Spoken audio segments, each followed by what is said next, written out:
Olá e bem-vindos. Hoje a gente vai mergulhar de cabeça num dos textos assim mais importantes e, vamos combinar, mais complexos da tradição judaico-cristã.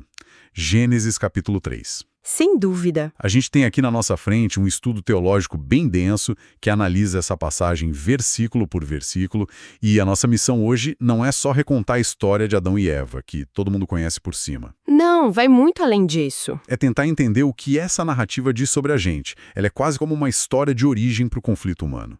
A gente vai explorar não só o que aconteceu, mas como os padrões que foram estabelecidos ali, sabe? A transferência de culpa, o desejo por controle. Exato. A mistura de justiça e misericórdia. Como isso continua se repetindo até hoje, ok? Vamos analisar isso. Exato. E é por isso que esse capítulo transcende a religião. Ele é conhecido como a queda, mas é muito mais do que isso. É uma tentativa de responder perguntas universais. Por que as coisas são como são? Porque existe sofrimento, dor, conflito. E o fascinante é como essa narrativa milenar se tornou uma espécie de DNA cultural para o Ocidente, influenciando tudo, de pinturas renascentistas a... Roteiros de Hollywood. Roteiros de Hollywood, exatamente. Ela mapeia a psicologia humana de uma forma que, nossa, ainda ressoa de maneira impressionante. Perfeito. E a história já começa com uma tensão imediata.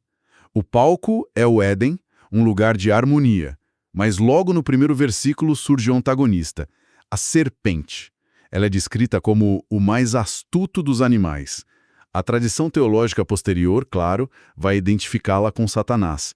Mas o que me chama a atenção é a estratégia dela. Assim. Ela não chega e diz, Deus mentiu. A abordagem é muito mais sutil, quase cirúrgica. É uma tática de desestabilização. A primeira jogada não é uma mentira, é uma pergunta carregada de veneno. É assim que Deus disse? Não comereis de toda a árvore do jardim? Certo. Isso é uma obra-prima de manipulação por duas razões. Primeiro, é uma generalização absurda. Deus havia proibido apenas uma árvore. Só uma. A pergunta faz parecer que a proibição era total. E segundo, e talvez mais importante, ela não questiona a regra, ela questiona o legislador. A insinuação é: que tipo de Deus criaria um jardim e proibiria vocês de aproveitá-lo? Ele é mesquinho, ele está escondendo algo de vocês. Entendi. Então a estratégia é minar a confiança no caráter de Deus antes de atacar a regra em si. Exatamente. É fazer a pessoa pensar, será que quem fez essa regra é realmente bom? Em vez de, será que essa regra é boa? Perfeito. O primeiro passo não é a mentira descarada. É algo que a gente pode resumir em duas palavras: tentação e engano. É um ataque à bondade de Deus. Certo. Exatamente. E a resposta da Eva, nos versículos seguintes, mostra que o ataque já surtiu algum efeito. Ela tenta corrigir a serpente, mas a resposta dela não é precisa. Ela diz que Deus ordenou: não comereis dele, nem nele tocareis, para que não morrais. A parte nem nele tocareis é um acréscimo. Um acréscimo. Não está na ordem original. E por que isso é tão importante? Parece um detalhe pequeno. Porque revela uma brecha na armadura. Pode significar duas coisas. Ou ela tem um conhecimento imperfeito do mandamento, o que a torna vulnerável, ou, o que é ainda mais profundo, ela já começou a ver Deus como alguém tão restritivo que ela mesma adiciona restrições à regra. Nossa. De qualquer forma, ao adicionar ou subtrair da palavra original, ela abre a porta para a confusão. E um manipulador habilidoso, como a serpente, percebe essa brecha na hora. Claro. Ela vê que a convicção da Eva não é 100% sólida. E aí que o ataque muda de fase. A serpente percebeu a vulnerabilidade e agora parte para o confronto direto. Nos versículos 4 e 5, ela joga as cartas na mesa. Primeiro, a negação categórica. Certamente não morrereis. É uma contradição frontal. Sim. Mas a parte genial e aterrorizante da tentação vem logo em seguida. Sim, a promessa. A serpente não apresenta a desobediência como um crime, mas como um upgrade. Ela diz: Deus sabe que no dia em que dele comerdes se abrirão os vossos olhos e sereis como Deus, sabendo o bem e o mal. Isso é o coração de tudo. Sereis como Deus. É sobre a promessa de autonomia humana. É a ideia de que você pode ser seu próprio Deus, seu próprio árbitro da moralidade, independente de qualquer autoridade externa. A palavra-chave aqui seria orgulho, então. Orgulho. É a promessa de autossuficiência, de autodeificação. É a oferta de se tornar o centro do próprio universo. E isso é uma tentação que, convenhamos, nunca saiu de moda. Nunca. Então, o palco está montado, a dúvida foi plantada, a promessa de poder foi feita. O próximo passo, claro, é a decisão. E no versículo 6, a gente vê exatamente como ela é tomada. O texto descreve o processo de decisão da Eva de uma forma muito detalhada, quase como um checklist da tentação.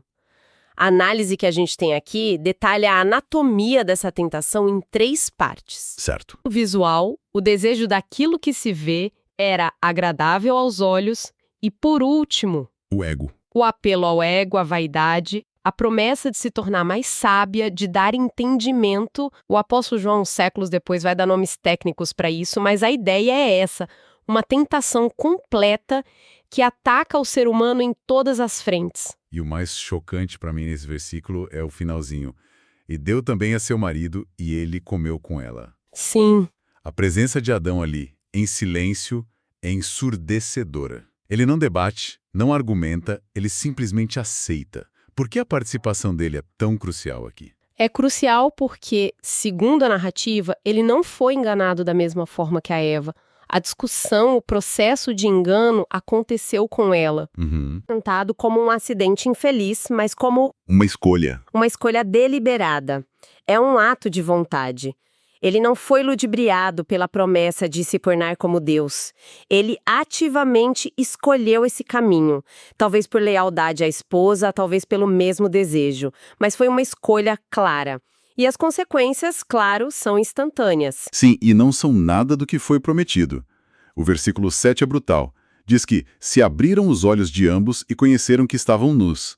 A grande sabedoria prometida, o status de ser como Deus, se resume a uma percepção súbita e avassaladora da própria vulnerabilidade. Exato. O poder se transforma em culpa e vergonha. Exatamente. A primeira coisa que a sabedoria deles produz é a consciência da própria inadequação.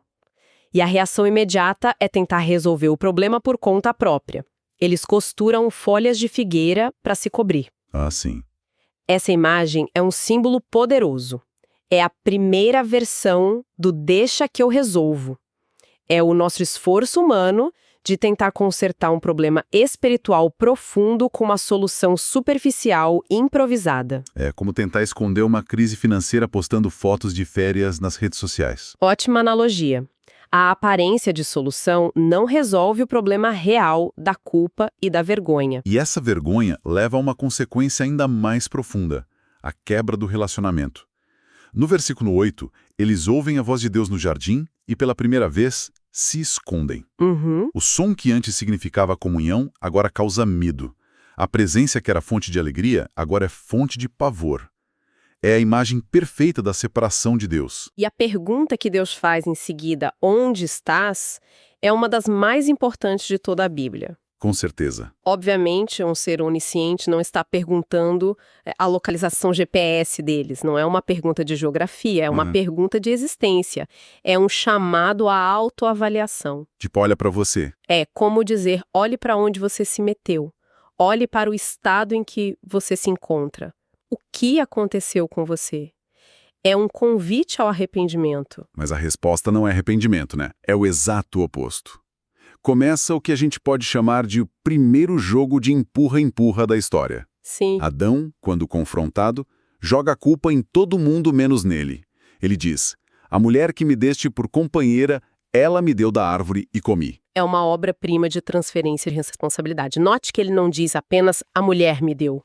Ele diz a mulher que tu me deste. Nossa, é verdade. Ele está culpando a Eva e, indiretamente, culpando o próprio Deus por ter criado a Eva. Ele se posiciona como uma vítima das circunstâncias. E a Eva faz o mesmo. A mesma coisa. A serpente me enganou e eu comi. Ninguém assume a responsabilidade pelo próprio ato. E esse é um dos padrões que eu mencionei no início. que parece tão atual. A dificuldade de dizer eu errei. Sim, É mais fácil apontar o dedo. O pecado aqui não só quebra o relacionamento com Deus, mas também envenena o relacionamento entre as pessoas. A parceria se transforma em acusação. exatamente. E como não há arrependimento, apenas desculpas, a narrativa avança para a fase do juízo, da declaração das consequências. E é interessante a ordem, começa com a serpente, a fonte da tentação. A maldição sobre ela estabelece o princípio da justiça de Deus. O mal não prevalecerá impunemente. Certo. Depois vêm as sentenças para a mulher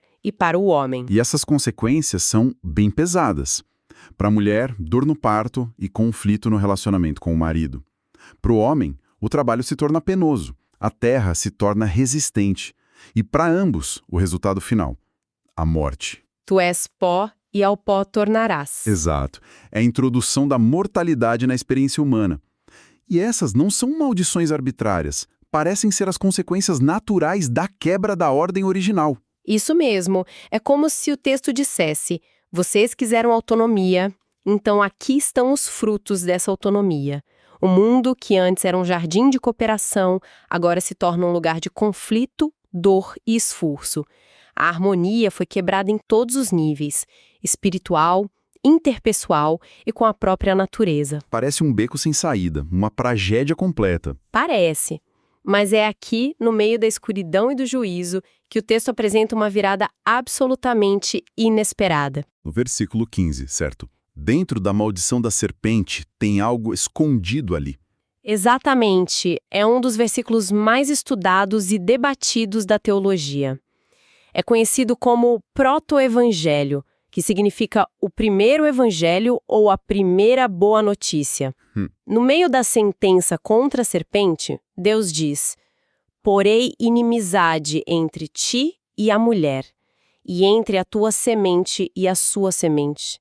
Esta te ferirá a cabeça e tu lhe ferirás o calcanhar. É uma linguagem bem enigmática. O que isso significa na prática? Significa que, apesar da vitória aparente da serpente, a guerra não acabou. Haverá um conflito contínuo, uma inimizade, entre as forças do mal, a tua semente, e a descendência da humanidade, a sua semente. Certo. Mas o ponto crucial é a profecia final. A semente da mulher vai esmagar a cabeça da serpente, enquanto a serpente só conseguirá ferir o seu calcanhar. Uma ferida na cabeça contra uma no calcanhar. Exato. É uma promessa de vitória final, embora com um custo. A ferida no calcanhar é dolorosa, mas não é fatal. A ferida na cabeça é esmagadora, é definitiva. Ah, então a semente da mulher é a figura central. E a interpretação teológica é que isso aponta para quem? A interpretação cristã clássica vê essa semente como uma referência profética direta a Jesus Cristo. Entendi. Ele, nascido de mulher, é quem confrontaria o mal e o derrotaria de forma definitiva na cruz. A cruz seria ferida no calcanhar, um sofrimento real, mas a ressurreição seria o esmagar da cabeça, a vitória final sobre o pecado e a morte. Nossa! O que é extraordinário é que essa promessa de redenção e salvação aparece aqui, no momento mais sombrio da história, costurada dentro da própria sentença de juízo. É uma semente de esperança plantada no solo da tragédia humana. E essa não é a única semente de esperança, né? A gente vê outros vislumbres de graça logo em seguida, como no versículo 20, quando Adão dá um nome para sua esposa. Sim, é um momento sutil, mas muito poderoso. Depois de ouvir a sentença de morte, a reação de Adão não é de desespero total. Ele chama sua mulher de Eva, que significa mãe de todos os viventes. Um ato de fé. É visto como um ato de fé. Ele se agarra à promessa implícita de que a vida continuará, que haverá descendência, que a morte não terá a palavra final. Ele acredita na promessa, mesmo em meio às ruínas. E logo depois vem o versículo 21, que é um dos meus favoritos do capítulo. Deus faz algo inesperado, ele mesmo faz túnicas de pele e veste o casal. A implicação teológica disso é imensa. As folhas de figo, o esforço humano eram inadequadas. Elas murcham, rasgam, não cobrem de verdade. Certo. A provisão de Deus é duradoura e eficaz. Mas tem mais. Para fazer roupas de pele, um ou mais animais tiveram que morrer. Primeiro sacrifício. Esse é interpretado como o primeiro sacrifício da Bíblia. É a primeira vez que sangue é derramado para cobrir a vergonha do pecado. É um ato de graça divina que aponta para um princípio futuro, a necessidade de expiação de um substituto inocente para pagar o preço do erro. Deus não ignora o problema. Não, ele providencia a solução, mesmo que seja dolorosa. Então temos o juízo, mas dentro dele temos a promessa de vitória, a fé na vida e um ato de graça que cobre a vergonha. Isso nos leva à cena final, a expulsão do Éden. À primeira vista, parece o golpe de misericórdia, a punição final. Mas a análise que a gente tem aqui sugere uma outra leitura. Se conectarmos isso com o quadro geral, a expulsão não foi apenas um ato de punição, foi também um ato de misericórdia. O texto é explícito sobre o motivo. Deus diz: "Eis que o homem se tornou como um de nós, conhecendo o bem e o mal. Agora, pois, para que não estenda sua mão e tome também da árvore da vida, e coma e viva eternamente." Ou seja, a expulsão foi para impedi-los de comer da árvore da vida. Mas isso não seria bom, viver para sempre? Não no estado em que eles estavam. Imagine viver para sempre no estado de pecado, de culpa, de vergonha, de relacionamentos quebrados, de separação de Deus. Seria um inferno eterno. Seria a eternização do inferno, uma condenação a uma existência de sofrimento sem fim. Ao expulsá-los do jardim, Deus os impede de ficarem presos nessa condição para sempre. Certo. A expulsão, por mais dolorosa que fosse, preservou a possibilidade do plano de redenção em Cristo. Fechou a porta para uma imortalidade amaldiçoada, para muito mais tarde abrir a porta para uma vida eterna restaurada. É uma misericórdia severa. Mas ainda assim, misericórdia. Então, o que tudo isso significa? Gênesis 3 é muito mais do que uma fábula sobre uma fruta proibida. É uma exploração profunda da condição humana. Explica a origem do sofrimento, da separação, mas, de forma impressionante, já entrelaça a justiça com a graça e a promessa de restauração desde o começo. A humanidade cai, mas, segundo essa interpretação, ela não é abandonada. Exatamente. O conflito central é esse desejo humano por autonomia versus a confiança em uma ordem divina. E as consequências que vemos no mundo, vergonha, medo, dor, morte, relacionamentos fraturados, são apresentadas como resultado natural e direto das escolhas. Certo. Mas a narrativa não termina em desespero, muito pelo contrário. Os sinais de esperança, como a promessa no versículo 15, as vestes de pele, mostram que um plano de resgate, um caminho de volta, já estava sendo traçado no exato momento da queda. E a nossa análise termina com uma reflexão que eu achei bem provocadora. Aquela pergunta de Deus no jardim, onde estás? Não era só para Adão e Eva. Não mesmo. A sugestão é que essa pergunta continua ecoando através dos séculos. Não é uma pergunta sobre nossa localização física, mas sobre nossa condição. É um convite constante para que cada pessoa reflita sobre onde se encontra em relação a essa antiga, mas ainda muito relevante, narrativa de queda, culpa e a promessa de redenção.